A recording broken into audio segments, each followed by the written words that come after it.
अस्सलाम वालेकुम। वालेकुम सलाम। सर अपना नाम बताइएगा। मेरा नाम सलाउद्दीन है। अब मैं सेक्रेटरी जनरल हूँ Pakistan China joint chamber of commerce का। राइट, सब बताइए। स्टॉल तो खैर एक प्रीलिमिनरी सी चीज़ है। बेसिकली हमने ये गवर्नमेंट ऑफ पंजाब को सपोर्ट दी है और हम चाइनीज़ इन्वेस्टर्स को यहाँ लेकर आए हैं। जी, चाइनीज़ इन्वेस्टर्स को, मशीनरी वालों को और जो एग्रीकल्चर से मुतल्लिका लोग हैं उनको हम यहाँ लेकर आए हैं। इस साल तो चूँकि अभी पहली दफ़ा किया है तो बहुत ज़्यादा लोग नहीं हैं, लेकिन ये इंशाल्लाह दिसंबर में जब ये दोबारा करेंगे तो हमें उम्मीद है कि 100 से ऊपर लोग जो हैं चाइनीज़ इन्वेस्टर यहाँ हम लेकर आएंगे। ज़्यादा कंट्रीब्यूशन हमारी ये है। सर मुझे ये बताएं कि इसका क्या फ़ायदा हुआ अभी तक, मतलब लाइक आप लेकर आए, इस पे आपको रिस्पॉन्स क्या मिला है? बुनियादी तौर पर इनमें से एक बात ज़हन में रखिए कि जो इस वक्त चाइना में सबसे ज़्यादा मॉडर्न टेक्नोलॉजी है और जो एमर्जिंग टेक्नोलॉजीज़ हैं वो उनके पास हैं, और हमें इस वक्त सबसे ज़्यादा ज़रूरत यह है आप अपनी जो एग्रीकल्चर सेक्टर है उसको हम मॉडर्नाइज़ करें। मैं चाइना जाता रहता हूँ, मुझे पता है कि जो चीज़ें वो यूज़ कर रहे हैं वो बड़ी मामूली चीज़ें हैं, ज़्यादा इम्पोर्टेंट वो बहुत पैसे की चीज़ें नहीं हैं। हम आज भी अपनी वो तलवार के साथ वो कर रहे हैं, अपना घास काट रहे हैं, और वो उनके पास मॉडर्न कटर्स हैं which are not much costly. ज़्यादा कहाँ, ये बड़ी मामूली चीज़ें हैं। फिर उसके बाद ज़्यादा इंपॉर्टेंट चीज़ जो है वो है वाटर लॉगिंग एंड सैलिनिटी। जो बंजर ज़मीनें हैं उनको काबिल काश्त बनाना, कैसे बनाना है, that is the main thing. और उसके अलावा ये है कि आप देखेंगे अभी इन्होंने रिसेंटली तजर्बा किया है कि सैंड में चाइना ने चावल उगाए हैं, सैंड रेत में। Alright, that is a great. जी, रेत में चावल उगाना ये कोई छोटी सी बात नहीं है। हाँ जी, तो इसका मतलब ये है कि हमें ज़रूरत है कि हम वो मॉडर्न टेक्नोलॉजीज़ लेकर आएँ जो उनके पास है, हमारे पास नहीं है। That can be available.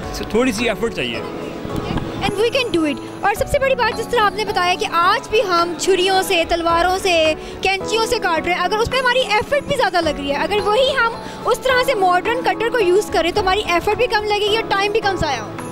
वैसे असल में सबसे ज़्यादा सोचने वाली बात यह है कि चाइना के पास जो काबिल काश्त अराज़ी है वो सिर्फ 10% रह गई है। हाँ जी, और वो डिस्करेज कर रहे हैं इस बात को कि हम जो स्टेपल फूड है, हमारी जो गंदम और चावल है, इसके अलावा कुछ भी उगाएं। ये हमारे पास मौका है कि हम इसमें जो हमारे पास जो फ्लोरिकल्चर है, हॉर्टिकल्चर है, दुनिया का बेस्ट है।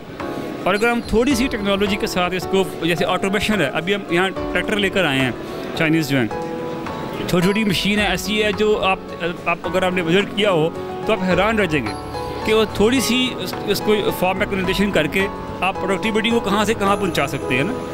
वो मशीनरी के बारे में थोड़ा सा हमें बता सकते हैं? अभी हमने विज़िट नहीं किया, अभी हम आपके साथ बल्कि विज़िट कर लेते हैं, और थोड़ा सा अगर आप हम इसके बारे में थोड़ा गाइडलाइन दे दें तो वो हमारे लिए भी थोड़ा बेटर हो जाए। वो हमारे चाइनीज़ दोस्त हैं हमारे साथ। जी, मैं आपको उनके साथ मिलवा देता हूँ और आप उनको 1 by 1 आप देख सकते हैं। अभी मैंने यहाँ पे हमने एक थोड़ा सा तजर्बा किया था थोड़े दिन पहले। हमने एक एग्रीकल्चर इनपुट जो है चेंज करके, जैसे हमने खाद जो था, this is called compound microbial fertiliser, हमने वो खाद यूज़ करके हमने जब अपनी इसमें लगाई आलू के लिए तो 20% एक्स्ट्रा यील्ड हमें मिली। Very nice. ये आप ये देख रहे हैं कि सिर्फ एक इनपुट चेंज करने से अभी पाकिस्तान में आलू की काश्त जो होती है 1 एकड़ पे 10,000 kg निकलता है, चाइना में 30,000 निकल रहा है।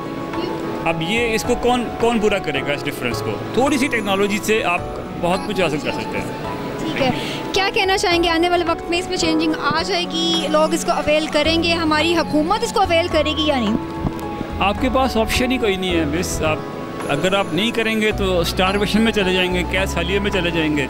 अगर आप मॉडर्न नहीं होंगे दुनिया आपको बहुत पीछे छोड़ जाएगी।